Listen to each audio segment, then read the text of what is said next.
cya shitani cyarakaye.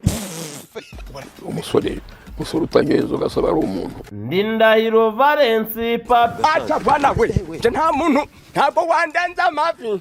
They could be mad at me. Look at my family. And then hano handitse Rutwitsi Muzi my aka. Work in China rather to be in Data wafite karisimbi. Abikunda simbo.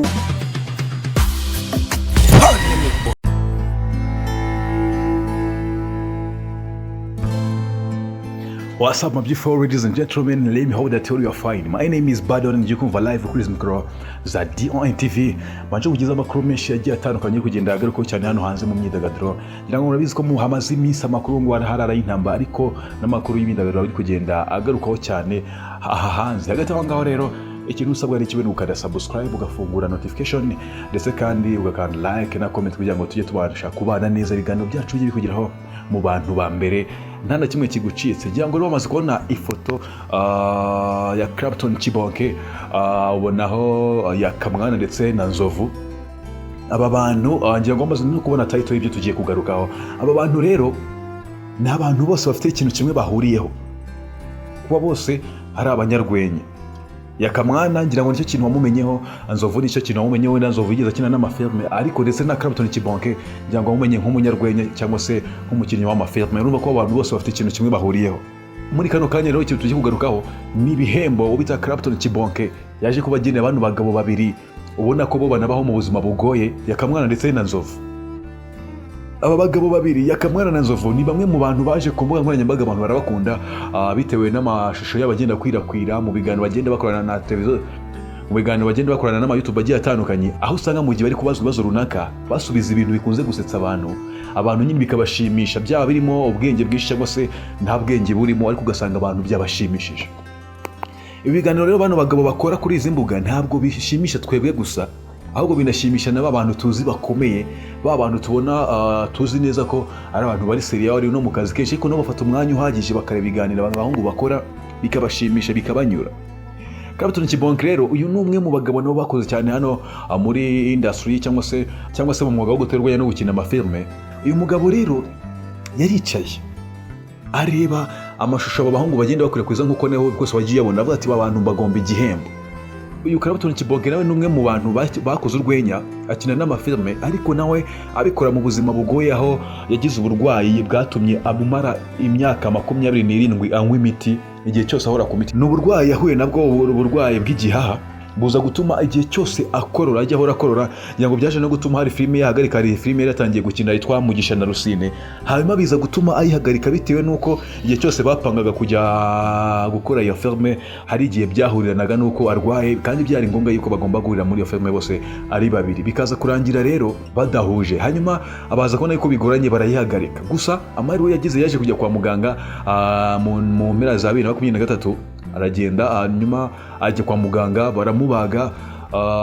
Icyo gihe bafata umwanzuro wo kugikura mu ntangiriro za 2024 niho byagaragaye ko umusore noneho ameze neza. Mu ntangiriro za 2024 nibwo byaje kugaragara ko Clapton Chibonke yagiye kwa muganga baramubaga. Icyo gihe bitangaza ati barambaze igihe kimwe cyarangiritse bagikuramo hamasigarana kimwe ariko maze amezi 2 nta miti ifata.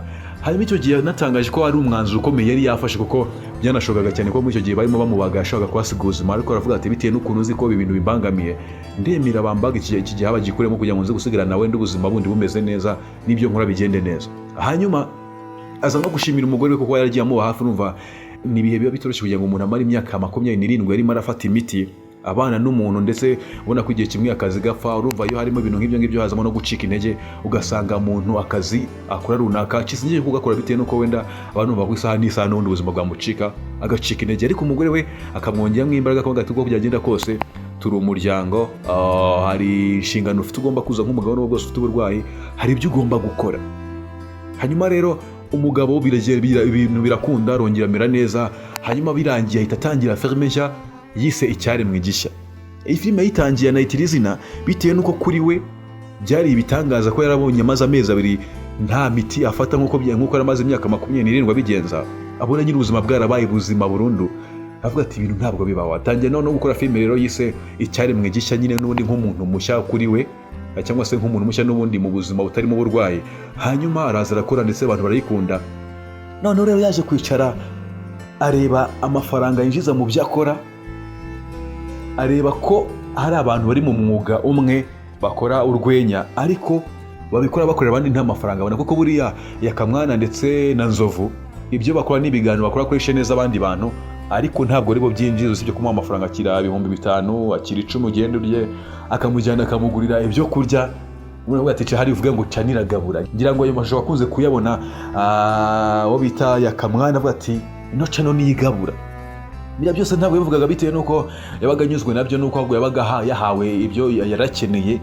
Nimba ino umuntu umugabura akavuga ati ariko buriya ibintu wabivuga gutya kugira ngo tuze no gutwika ku mbuga nkoranyambaga, ati canira gabura, umuhaye ibishyimbo by'inyarwanda rwose, yicaro niyo ya mbere igabura ibishyimbo, niyo ya mbere igabura amandazi, ibintu nk'ibyo ngibyo. Biriya rero bigahita bigaragaza ubuzima butoroshye bariya bahungu baba babamo, nubwo wamubona ari umustar ariko mu by'ukuri hari ukuntu nabwo ubuzima buba butoroshye, usanga nyine baho ari struggle mu gihe cyose. Hanyuma rero Clapton Kibonge yamaze kubona ubuzima abahungu babaho, akabona uburyo basetsa abantu, n'ubundi nawe yicara akareba ayo mavideo ye bikamushimisha, nk'uko nawe abantu batuma yinjiza amafaranga ari abantu yashimishije nta kindi kintu atanga.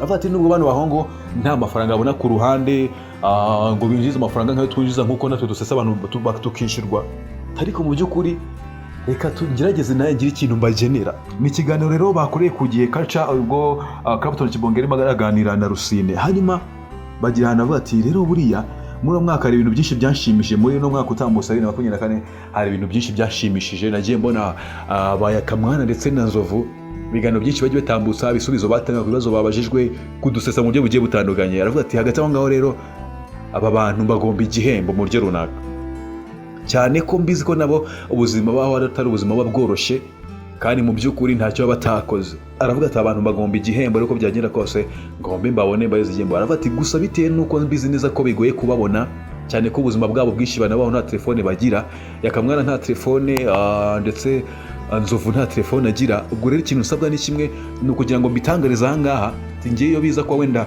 ari ibintu bishoboka nakabegere ku giti cyabo nkabikora, ariko mbitangarije aha ngaha kugira ngo umuntu waba ashobora kubabona cyangwa se umuntu waba abona hafi ashobora kubamenyesha yuko icyo kintu ngenda kivuze kandi ngomba kugikora, nkaba nagira igihembo bagenera mu buryo bwa momo. Mu magambo yavuze ko ari igihembo bagomba kubagenera mu buryo bwa momo, bw'icyumvikana nuko ari amafaranga runaka agomba kubahereza. Gusa yanze gutangaza ingano y'ayo mafaranga bitewe nuko yumva ko bitaba ari byiza, ahubwo icyiza yabona abo bahungu bakavugana, bati buri muntu umugeneye amafaranga mu buryo runaka, ariko ikintu gihari nuko hari igihembo yabageneye. Muri make yari organizinze ibikorwa byabo.